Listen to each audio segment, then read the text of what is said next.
Welcome to A1TV, the Mark Show. And tonight we're going to go down, I suppose I'd call it memory lane or suburban superstar. Stephen Milne and I coined a phrase many years ago called suburban superstar. And this man in your screen is a suburban superstar. He's a bloke I had a bit to do a long, long time ago in football circles, but he's got a story to tell. He's got an amazing story to tell about his sporting prowess. Welcome to A1TV, the Mark Show. Frank Zoccali, welcome to the show. Good morning, Mark. Good morning, Mark Stein. How are you? All the viewers out there who's listening and watching, welcome and thank you and good morning. Yeah, Frankie, we'll go right back because football is where I met you in the Western Region Football League a long time ago. But I wanted to tell the viewers about your footy prowess and where it started for you. Was football always your game, Frank? Oh, Mark Stone, football was in my blood as a young boy growing up. And these days, as a young boy, young girls, I mean, my dream was always to play AFL, VFL football, and it really was. I love the game. I come from a very, very, very big family.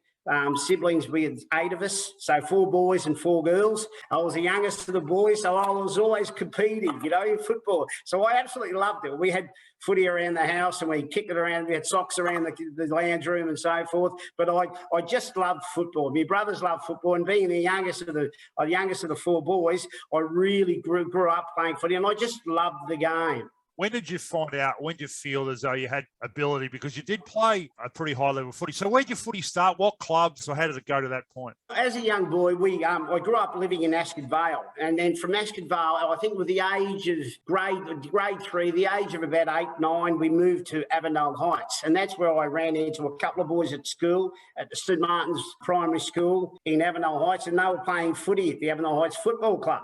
So I thought, oh, wow, I'd go down to Doyle Street because I love the game. And that's where I was introduced, and I just absolutely love the game. So I grew up playing footy under 9s at the Avondale Heights Football Club. So I know that you we'll move a bit forward because you went you ended up at Essendon at some stage, or you had a time at Essendon, and you've played a few clubs at a high level and a lesser level. But so tell us about that journey. I started at Avondale Heights Football Club, and then from Avondale Heights, which was the Essendon territory back in those days. So I was zoned to Essendon, and I played some really good junior footy. There was one stage there where I played under 15s or under 13s with Avondale Heights on the Saturday, and then I played with the NMFL North Melbourne Football League on the Sunday. So I was playing football 7 days a week. It was just unbelievable. I was training Monday, Tuesday, Wednesday, Thursday for the 2 clubs. I played school footy on the Friday, and I went to St Mary's, West Melbourne, and St Joseph's CBC North Melbourne, and I played at Friday the footy for the school, and then I played Saturday for Avondale Heights, and I played Sunday for St Brendan's in Flemington in the North Melbourne Football League. And in those 2 or 3 years, we won 2 premierships, and I won 3 best in comps, which was really spectacular. So at that point, we'll go to the VFL. How did you get? I know you played at Coburg, Werribee. I was always zoned to Essendon, and Essendon was sending me letters, and we were doing the cadetship, the football cadetship. And I went to the Essendon Skills Squad, which was the under 9s, under 11s, under 13s. And then I got a letter. I just turned 15. I think I just turned 15. I turned 15 month of February, and I received a letter from the Essendon Football Club to come and try with the under 19s. And I just turned 15. But a couple of months before that, just before Christmas, we started pre-season. So we started pre-season down at Cross Keys, I think it was, and there was just those back in those days. What they did was pre-Christmas, you had the territory boys from Victoria that trained, and then after Christmas, the country boys. And I was only 15. I was only a young kid, and I was at 15, and we trained prior to Christmas. Then they were starting to cut numbers, and all of a sudden, I wasn't cut. So we come just before Christmas. We had a little break, and they said after Christmas, we're going to have the country boys come down. We're going to have a few training runs. We're going to have games, and then we're going to a squad of 30 who's going to start the under-19s with the Essendon. And then I made the cut. I'd never got cut off, and I played some really good practice matches. And I played my first under-19s game at 15, which was pretty unreal. And that year I did my first ACL. And so I played the first 5 games, and I played the first 5 games in the under-19s. I did my knee, and then and that was probably 1983. And Essendon back then, they were the senior team. They played in 3 grand finals, 1983, 84, 85. They lost 83 and they won 84 and 85. So 83 I had off. 84 I think I came third runner-up to Tony Liberatore, won the Morris Medal in 84. Then I won the Morris Medal in 85, and I had a fantastic season with the thirds at Essendon, and I won the Morris Medal. So in that time, you would have played with some Essendon in the back-to-back premiers of 84 and 85 had some great players. Some of the boys you play with in that side. The under-19s, Mark, some of the players I played with were Mark Harvey, Gary O'Donnell, Paul Salmon, just spectacular players and spectacular people. Bomber Thompson. But no matter what year I went to Essendon, Kevin Sheedy always made me train with the seniors pre-season. So I would train with Terry Danner, Paul Van Hart, Glenn Hawker, Tim Watson, and I was just, and every man's dream. And I thought, wow, what a great opportunity. I just won the Morris Medal. But unfortunately, I was just probably at the wrong club at the wrong time because they lost 83 and won back-to-back. Obviously, they've got a strong list of players. So in 86, Frank, what happened in 86 after you had those two? You won the Morris Medal. What happened after that? Just let me take you back one little moment, Mark. In 1984, when I came third to Tony Liberatore and the Morris Medal, I also represented Victoria in 83, 84 and 85. But 1984, I made the Victorian Till Cup side. And we played in Sydney, and we won the final against WA. And our team in Victoria in 1984 was fantastic. I was first rower of the team. Ray Slugger Jordan, the late Ray Slugger Jordan, coached the side. And players in that team, make no mistake, Mark Bays, Gary Lyon, Ross Lyon, Stephen Silvani. Just some great footballers. Danny Sion, Ronnie McKeown. Just some really great footballers. Jeff Parker, Stephen Salvador. Some great footballers. Some good players in there. But so what happened in 86, Frank? I mean, you've played with Libba. You've won a Morris Medal. Libba's gone on a Brownlow. But so what happened in 86 with your footy? What happened back then? 86, 87, I was still at Essendon, but then to come 87, Essendon said, listen, we're going to move you on. In 86, I made the senior team. I got number 48. I was given number 48 at the start of the season. I played a number of reserve games, but then I was just sort of cut off the list. And they said, listen, why don't you go? We want you to go to Coburg with Phil Cleary. And I said, oh, okay. So Phil Cleary rang me and I went down to Phil, played a couple of seasons at Coburg. And from then on, I went to Werribee in the VFA under Des Tuddenham. That would have been an experience under Desi. Oh, Tuddy, he's an absolute freak. He is. Really good man though. Great man. The time I come across you was when you won the Barry Priest Medal in the Western Region Football League for Parkside, and Frankie Zoccali was one of those players that you could hear him all the time. It was always yapping, but it was a great time at Parkside back then, Frank. Oh, fantastic. Parkside was great. I mean, Robert Clark, who coached me in '89 when we won the Ascot Premiership in the Footscray District Football League. He went on and coached Parkside in 1994, and I was his recruit that year. And we went there, and we had a fantastic season in '94. We just lost the preliminary final, and then 1995 I went on to win the Barry Priest Medal, and then the following year we won the Premiership. Oh, those 3 or 4 years at Parkside was just amazing. It really was. Great bunch of blokes. We're always in the preliminary final. We won the grand final. I won a Barry Priest Medal. It was the best time of my life. We just had great fun, and we just played some great football. There was some great players around there that you would have played in. And one of the best players I've seen play in the Western Region is Brian Butzer Mamidi, and he was a freak of a player. And he was. Melanie and I used to have a conversation about the best players in the Western Region. But Butzer was like unbelievable. It was a good comp back then. It was really great. I mean, some of the great teams back then, there was Spotswood, Parkside, Altona, who had a big pay packet there. They got a lot of the players from Williamstown and so forth, like Ricky Sleverson and all those sort of players. Spotty, and some great football, really good footy. And obviously Yarraville, when they were very good as well. And you had some time at Sunshine YCW. Frank, tell us time about at Sunshine YC. Well, when I was at Werribee, I played with the captain there, centre half back Steve Maloney, who was just a great footballer. And after after both of us left Werribee, he went on and coached Sunshine YCW, and he kept ringing me and said, "Listen, why don't you come and join us?" And I said, "I'd love to, Steve," because he was a good rat. He was a great fellow, good bloke. So I went and played with the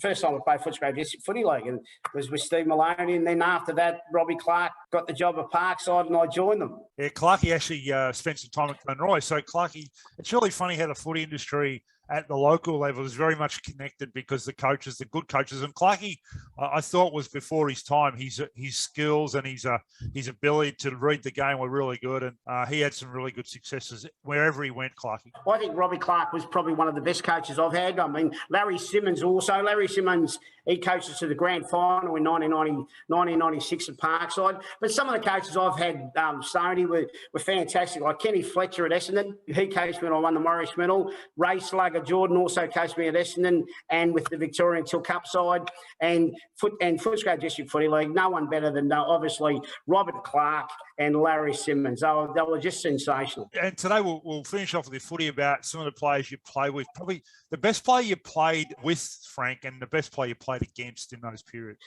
The best player I've played with is undoubtedly, it goes to two blokes, but one bloke I loved playing with was George Messis. Georgie was a really, really good footballer. But the best I've ever played was Michael Tocker O'Keefe. Really? Top? Yeah, he was fantastic. Just an absolute great footballer. He was tough, he was hard, he was our skipper, and he was just a very, very lovely bloke who commanded respect. My best asset was getting the footy. Getting in hard, getting the footy. And one of the best blokes I always gave it to was Michael O'Keefe, because he had a beautiful left foot and he'd always run past, and I'd make sure I'd give it to him and he would just kick it long type thing. And that was our little game plan. Do you know what I mean? So football for you finished in what year and why, Frank? Footy finished pretty early for me. I think I retired about 28, 29 for the simple reason I had 2 knee reconstructions. My first year at Essendon, I was only 15. I did my first knee, and it was an ACL. I did my second knee, and I ruptured my Achilles also. So at the end of it, I was just finished, Had enough. Yeah, had enough. And I started really early. I mean, I started as a 9-year-old. And one couple of seasons there, I played footy 7 days a week. And I just had enough, Stoney. And I had a great time. I was a bit unfortunate. I never played seniors in the AFL or VFL.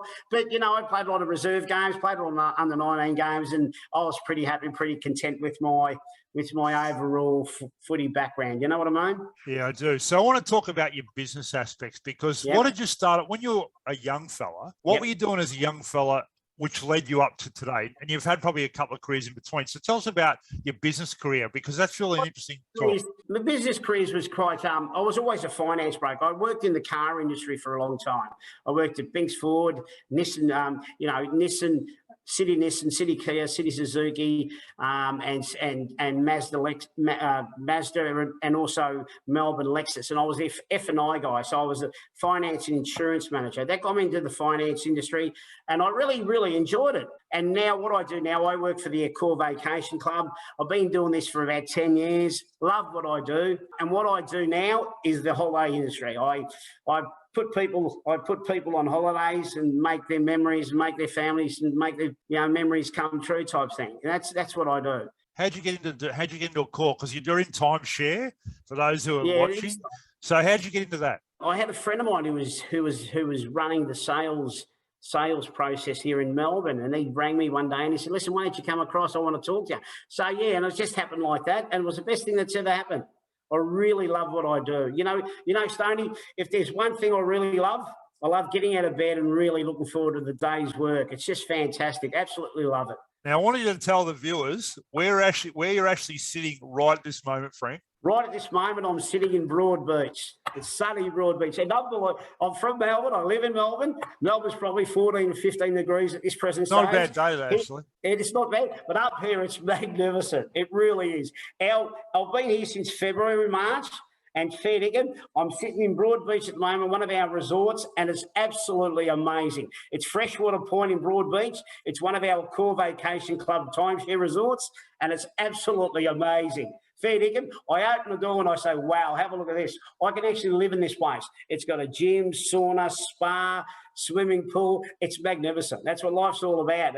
And what I do in the morning, I get up, I go for a long walk, I have a spa, sauna, have a little bit of a workout. Just brilliant. So you've been able to, obviously not in recent times, but travel the world or travel around Australia with the job. So that must be a bit of a perk in itself. And to be able to base yourself in Broadbeach is a great thing, Frank. It is. I've been pretty lucky and very grateful. Where I work, the Corvette, we're an Australian club. Of course, one of the biggest hotels in the world, you know, some of the brands, Sofitel, Novotel, McKill, Pullman and so forth. And what we do, we travel around Australia, New Zealand, the 5 continents of the world, which is absolutely amazing. It really, really is. And I've been very grateful and lucky to travel.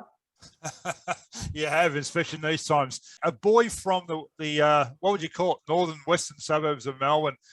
Yes, definitely. Yes. Who's now travelling the world. It's a long way back from the suburban superstar that Milne and I coined you a long time ago, playing at Parkside as a Barry Priest medalist, the person that Frankie loved to chat. He loved to talk and he loved to communicate. Still doing the same things, Frank, these days. It's amazing, isn't it?